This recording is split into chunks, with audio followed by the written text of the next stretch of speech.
ماقبل کے انبیاء کے حوالے سے ہمارے پاس صادق آل محمد امام جعفر صادق علیہ السلام ایک روایت ملتی. اچھا یہ جو دو روایتیں دونوں چھٹے امام کی، ایک ماقبل کے انبیاء کے حوالے سے اور ایک سلسلہ قسمت و طہارت، 1,24,000 انبیاء 14 معصوم. امام فرماتے ہیں کہ پروردگار 10 عورتوں کو 10 خصوصیتیں عطا کی. اس میں پہلا نام ہے جناب حوا کا. یہ 10 عورتیں پروردگار نے منتخب کی اور اس طرح سے منتخب کی ہیں کہ انہیں کوئی نہ کوئی الگ سے خصوصیت دی. پہلا نام ہے جناب حوا اور کہا کہ پروردگار نے ان کو توبہ کی خصوصیت دی. یہی وہ لفظ ہے جو بیچ مجلس میں بھی آ چکا. اگر گناہگار توبہ کرے اسے خصوصیت نہیں کہتے. خصوصیت اسے کہتے ہیں جس پہ توبہ واجب ہی نہیں، جس نے کوئی گناہ ہی نہیں کیا لیکن گناہ کیے بغیر وہ اپنے آپ کو بارگاہ الہی میں ایک مجرم کے طور پہ پیش کرے. یہ پروردگار کو بہت زیادہ پسند ہے. کیونکہ یہاں تو ہمارے یہاں ایسے اکڑو لوگ بھی ہیں، اکڑو، اس سے بہتر لفظ کوئی ان کے لیے نہیں ہے، چاہے وہ سلیم ہے، جو گناہ بھی کرتے ہیں اور پھر بھی اس سے آ کر کے بارگاہ الہی میں جاتے ہیں کہ جیسے ان سے بڑا معصوم آج تک ہوئے زمین پہ کوئی نہیں گزرا. اور ایک وہ ہے کہ جس نے واقعان میں خطا نہ کی اس کے باوجود اتنا جھک رہا، اس طرح سے رو رہا، اس طرح سے گر گرا رہا. صحیفہ کاملہ کی دعاؤں کی طرف کبھی نہیں جاتا. ماقبل کے انبیاء کا حوا، اللہ نے ان کو اس خصوصیت کی بنا تمام عورتوں پہ عظمت عطا کی. اس کے بعد جناب سارہ کا نام آتا، ابراہیم کی ذات. ان کی اپنی کچھ اور خصوصیات بھی، لیکن اس روایت میں یہ ہے کہ پروردگار نے ان کو حسن و جمال کی خصوصیت عطا کی. ہمارے یہاں حسن و جمال کے حوالے سے جناب زلیخا کا نام آتا ہے، لیکن وہ حضرت یوسف حسین. جناب زلیخا کے بارے میں روایت میں لفظ نہیں. ایک اور لفظ اور بڑی توجہ سے اسے سنیے، وہ اسلام کا ایک بہت ہی اہم اصول بنے گا. دوسری عورت جناب سارہ جنہیں پروردگار عالم یہ خصوصیت عطا کی. تیسری عورت جناب زلیخا جنہیں پروردگار نے حکمت عطا کی. حکمت کیا حکمت تھی ان؟ جناب زلیخا کے حوالے سے قرآن عزیز مصر کا جملہ نقل کیا کہ ان کیدکن مکر عظیم، یہ تم لوگوں کے قید اور مکر. انہوں نے پلاٹ بنایا، انہوں نے ایک منصوبہ بنایا جس طرح سے ہر ایک علم میں ادھر نہیں جا رہا، میں صرف ایک چیز بتا رہا ہوں کہ جب کوئی کام خواہشات نفسانی کی بنا پہ ہو یا شیطان کی پیروی میں ہو تو وہ بدترین گناہ بن جاتا. اور ٹھیک وہی کام جب کبھی پروردگار عالم کی وجہ سے ہو تو وہ نیکی اور عبادت بن جاتا. چھوٹی سی مثال، سید مرتضی جو ابھی اتوار کے دن میری والدہ کی سال ثواب کی مجلس میں مولانا محمد علی نقوی صاحب قبلہ کے بیان میں چھوٹا سا واقعہ آیا تھا نا کہ 2 بچے رات کو خواب میں شہزادی کا آنا، شیخ مفید کو ان کے حوالے سے ایک پیغام دینا.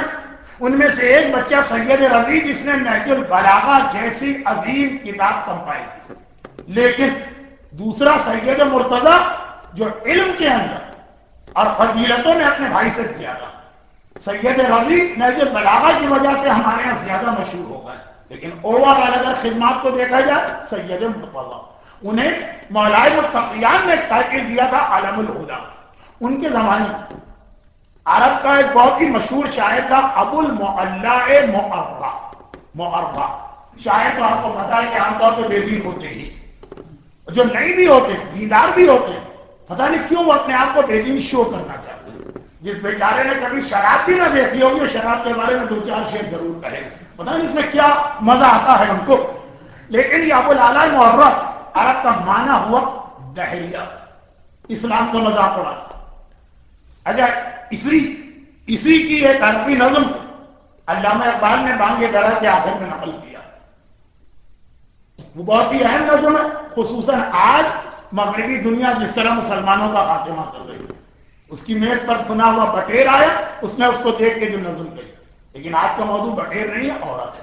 تو خیر خلاصہ یہ کہ ابو العلا معرہ ایک بار شریعت کا مذاق اڑاتے ہوئے 2 شعر کہے. ان کا خلاصہ یہ ہے، واہ واہ یہ کیا اسلام ہے کہ ایک انسانی ہاتھ کبھی 500 دینار کا بن جاتا اور کبھی 25 سینٹ کا۔ اگر کوئی آدمی دوسرے آدمی کے ہاتھ کو کاٹ دے تو ظالم 500 دینار کمپنسیشن یا دیت دینا، لیکن اگر کوئی آدمی کسی دوسرے کا 25 سینٹ یعنی چوتھائی دینار چوری کر دے تو اب اس آدمی چور کا ہاتھ کاٹا جائے۔ یہ ہاتھ جسے ابھی اسلام 500 دینار قرار دیا، ابھی اگلے مرحلے میں یہی ہاتھ صرف 25 سینٹ تو ہو کے رہ گیا، کوارٹر آف دینار۔ اب وہ مذاق ہو رہا تو یہ ہے خلاف کسی ایسی خلاف عقل بات کہ ابھی 500 دینار تھی اس کے کمپنسیشن یا اس کی ویلیو، اور ابھی صرف ہم نے 25 سینٹ یا کوارٹر کسی کا چوری کیا، یہ ہاتھ سید مرتضی اسی ردیف میں، اسی قافیے میں، اسی بحر میں اسی انداز سے اس کو جواب دیا عربی شاعر۔ اس کا خلاصہ یہی جملہ کہ جب اس ہاتھ نے پروردگار کی اطاعت کی تو یہ اتنا قیمتی بنا کہ 500 دینار، اور جب اسی ہاتھ نے اللہ کی نافرمانی کی تو اتنا حقیر بنا کہ چوتھائی دینار پہ کاٹ دیا۔ مسئلہ یہ ہے کہ عمل چاہے ایک ہی کیوں نہ ہو، یہ دیکھا جاتا کہ یہ اللہ کی اطاعت کے دائرے میں ہے کہ اللہ کی نافرمانی کرتے ہوئے۔ چنانچہ اگر اپنی خواہشات نفسانی پر آپ نے تلوار چلائی یہ جنگ، اور اگر حکم خدا سے آپ نے تلوار چلائی یہ جہاد۔ اگر عورت نے اپنی خواہشات نفسانی کی بنا وہ پلاٹ بنایا جیسے زلیخا نے بنایا تو وہ مرد، اور جب اطاعت خدا کے دائرے میں آ گئی اسی کا نام حکمت رکھا گیا ہے۔ اور یہی وہ پیغام جو روایتوں میں ہمیں بار بار سکھایا گیا کہ اللہ نے ہر آدمی کو صلاحیتیں دی، اپنی صلاحیتیں نگیٹو وے میں کیوں استعمال کر رہے؟ کسی کی ٹانگ پکڑ کے کھینچنا، کسی کی پگڑی اچھالنا، کسی کو بے عزت کرنا، کسی کو بے آبرو کرنا، ہر ایک کے پاس صلاحیت، بولنے کی صلاحیت، سامنے والے کو کنوینس کرنے کی صلاحیت۔ شیطان کے راستے میں ہو تو یہ جنگ کہلاتی ہے، اللہ کے راستے میں ہو تو یہ جہاد کہلاتی ہے۔ اپنی خواہشات نفسانی سے ہو تو زلیخا کا نام آ گیا اور مکر کر رہی، اور جب وہ زلیخا کنورٹ ہوگی اور حکم خدا کی پابند ہوگی تو امام نے کہا اللہ نے زلیخا کو حکمت عطا کی ہے۔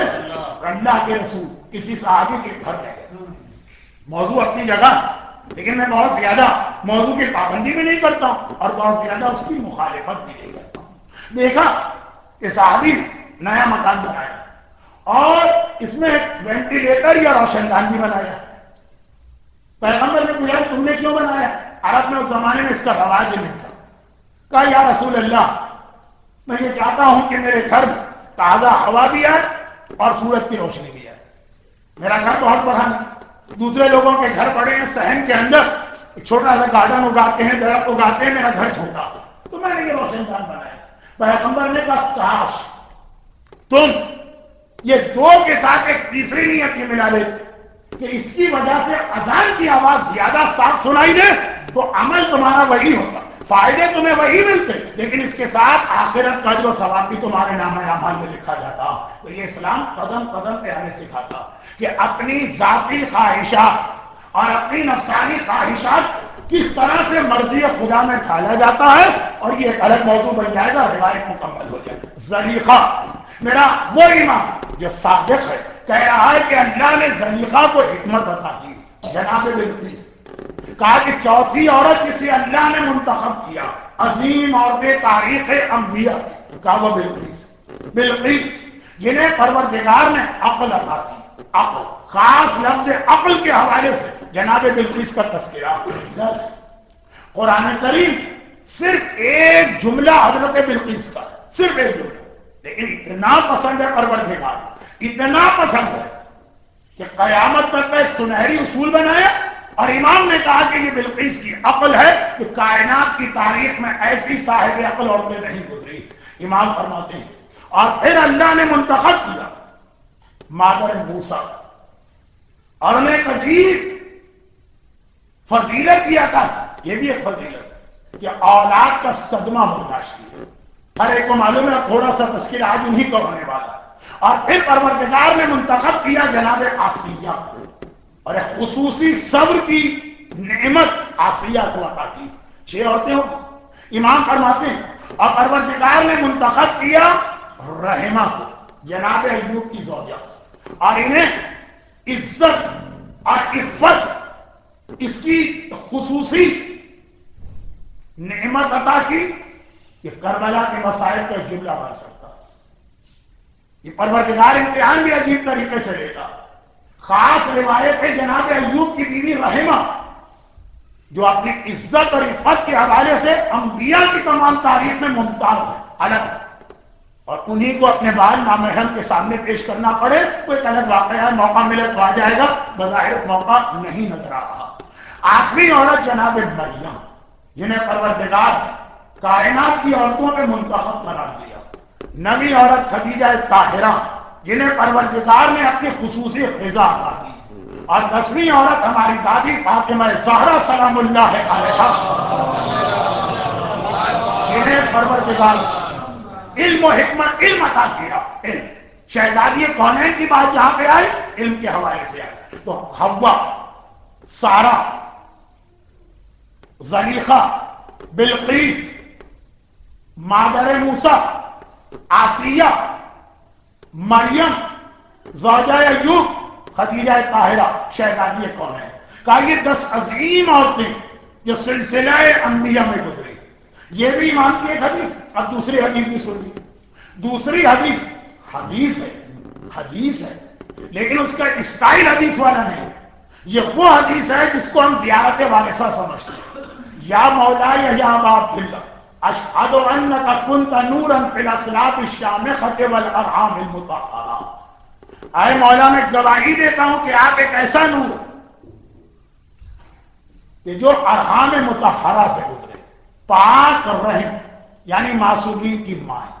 اور یہ وہ سلسلہ 4 معصومین کی ماں. ان میں سے اگر جناب خدیجہ اور سیدہ طاہرہ کو نکال دیں کیونکہ وہ پہلی روایت میں آ چکی ہیں، یہ عورتیں بھی تقریباً 12 بنتی. جناب آمنہ مادر رسول خدا ہر ایک کو معلوم. پھر خود جناب خدیجہ کا نام آتا، فاطمہ بنت اسد، جناب شہربانو. یہ عظیم خواتین کی ایک مختصر سے فہرست زیارت وارثہ کے اس جملے کی وجہ سے ہو رہی ہے جو ابھی آپ سن چکے.